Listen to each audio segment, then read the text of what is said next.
I think it's fair to say that Joan Eardley has really established herself as one of the most important female artists of the 20th century in Britain, don't you think, Nick? Yes, I'd agree. And that 2021 centenary exhibition symposium really... At the Scottish National Galleries. Exactly, yeah. Really accentuated that point. And I think we're really, really lucky here to have a number of examples from a sketchbook, the background of which I believe you know quite a lot about. Yeah, so this is really exciting in that it's a rediscovered sketchbook. So we had a very pleasant client come across the door and tell us the backstory, which is that this has been in her family since the 1960s. And it was gifted to her mother, who was actually a GP in Glasgow at the time, by Angus Neil, who, as you and I'm sure many of our audience will know, was a very good friend of Eardley's. He actually even appeared in several of her paintings. So they were, a long-term friendship. They met when they were training at hospital fields in Arbroath.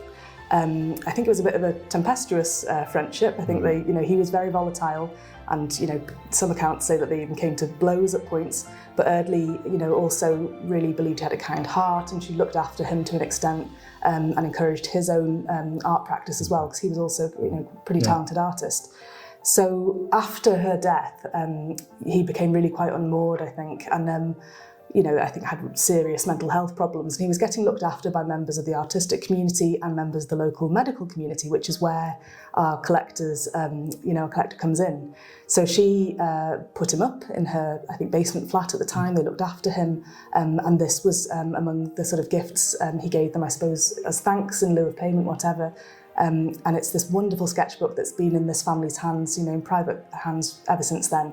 And it really covers everything, that you'd expect from Eardley, from, Townhead street scenes to sort of portrait studies of children, through to Catterline landscapes, and also some interesting topics that you don't see represented too often. Yeah. And I think this is a good one to start off with. It's perhaps fairly typical of what one might expect of Eardley. And what I particularly like about it, I think people sometimes are slightly concerned about Eardley sketches, that there are creases, finger marks, etc. And I think this only brings you closer to the experience that Eardley herself had in painting these. And for example, up there there's a little pinhole, and there are many photographs. Luckily, Eardley herself was a good photographer, her friend Audrey Walker. So there's a good photographic record, and there are some good shots of her in her studio with various sketches pinned to walls, and this is clearly one. There's a lovely little mark in the background there. And there's this immediacy, isn't there? She was, doing a lot of drawings on the spot, and again, apparently that's where Angus Neil actually came kind of in handy, because she was working and living in the east end of the city in a not, very salubrious area, to say the least, and quite dangerous, I think. And Angus Neil actually was quite useful in terms of keeping trouble off her back, and she could just get on as a lone woman, sketching in this part of the city. So. Yes, these things would have been a combination, I suppose, of worked on the spot, returned to the studio, perhaps some composite images from memory, that kind of thing. So I think personal favourite of yours, Nick, being a keen cyclist, is this rather lovely, well, very sort of vividly coloured, quite interestingly, perhaps slightly unusually so for a sketch. So this lovely scene of bicycles here above a bay. Makes one think of her travels to Italy and France, actually. Well, yes, I was speculating where it might be. I mean, could it be the postie or an errand boy who's just propped his bicycle against the wall? But this is it's a vivid piece of. Well, she's just spotted it, and she's just thought this is really, really interesting. To a cyclist like myself, has tremendous appeal, I must say. Again. She's shown that she's not frightened if she doesn't think the composition is quite right for a particular sheet of paper. So she's added this little bit at the bottom, not unafraid to make the composition exactly what she's looking for. So we were talking about her figure subjects as being things she's perhaps best known for, and we've got a wonderful example here. We're not exactly sure who the sitters are. We think it's likely they're the Sampson children, so, again, followers of Eardley's work will be really familiar with that family. There was 12 children who lived around the corner from Eardley's studio in Townhead, and they were probably her favourite sitters. They just were sort of full of bags of character, but they could also sit naturalistically as well. So I think they were repeated models. In fact, we've seen these two children recur in a couple of examples of her work that have appeared at auction over the years.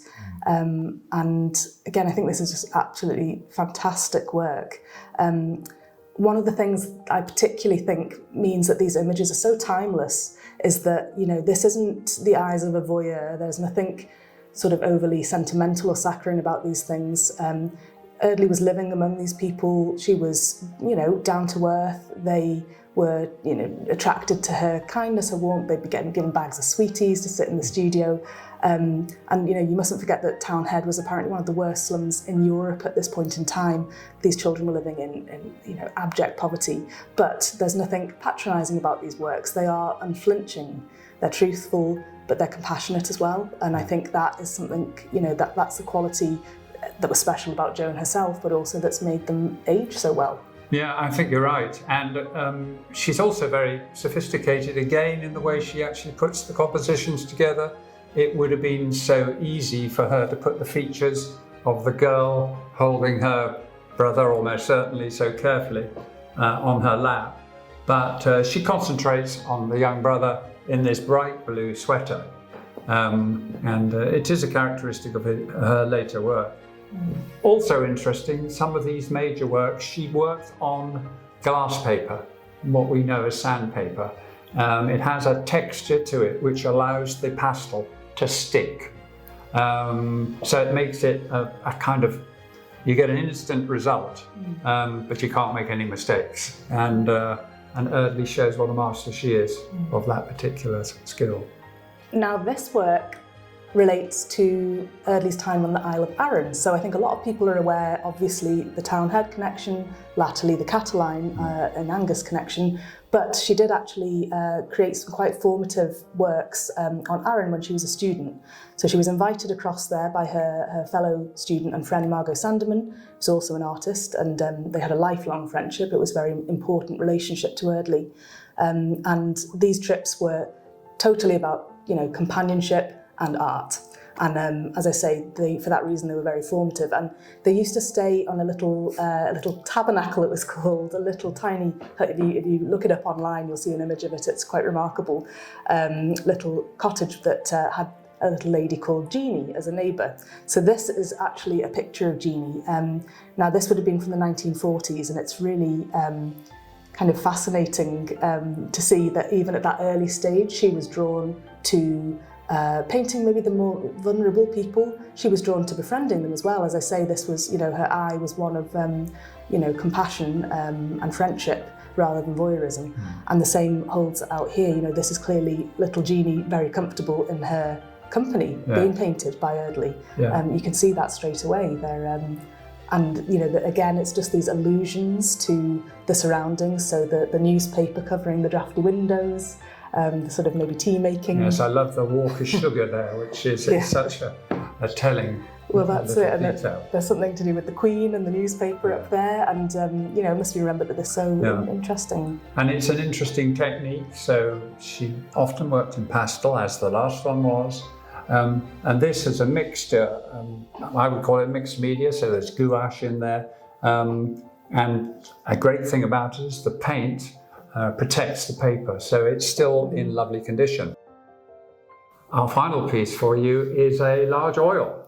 Well, I mentioned that that was a nice large format, but in fact, actually these late oils of Catterline, painted sort of from around 1960, they're pretty scarce as well, aren't they? They're, and it's a completely new scale that she moved on to.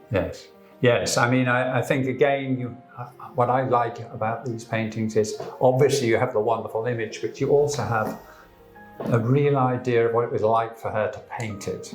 There are some wonderful photographs of her down on the beach with her canvas. Well, she didn't use canvas, she always used hardboard, just held down by stones in the midst of a storm. And this picture really captures that. Being in the thick of the elements. I know, and I think that again, like so much of her work, it says so much about the woman herself. She didn't want to do battle with the elements anymore, so she just sat down in the middle of them and got on with it, which, yes. I heard a story that actually when she was in Glasgow, if they thought there was a storm coming, somebody would ring her up and she'd take the bus or the train across to Catterline so she could be in the midst of it. She had a little moped. That's right. No, absolutely. And I think, it's such an interesting contrast as well from her work in Townhead, where we've seen all that sort of draftsmanship and detail, and then suddenly you move on to this huge expressive gestural brushwork, working really quickly with palette knives with a really drippy wet brush. Some paintings still have bits of kind of a beach blown onto them. Absolutely. Yeah. Yes. So I think, is it fair to say that it's a significant work then within her oeuvre? Yes, I think it certainly is a wonderful example. And it was used in the recent exhibition at the Scottish National Gallery of Modern Art as one of their major paintings, and also included in the video promoting the exhibition. So yes, it's a picture. It's fair to say that they thought it was of significance too then. I think so, yes.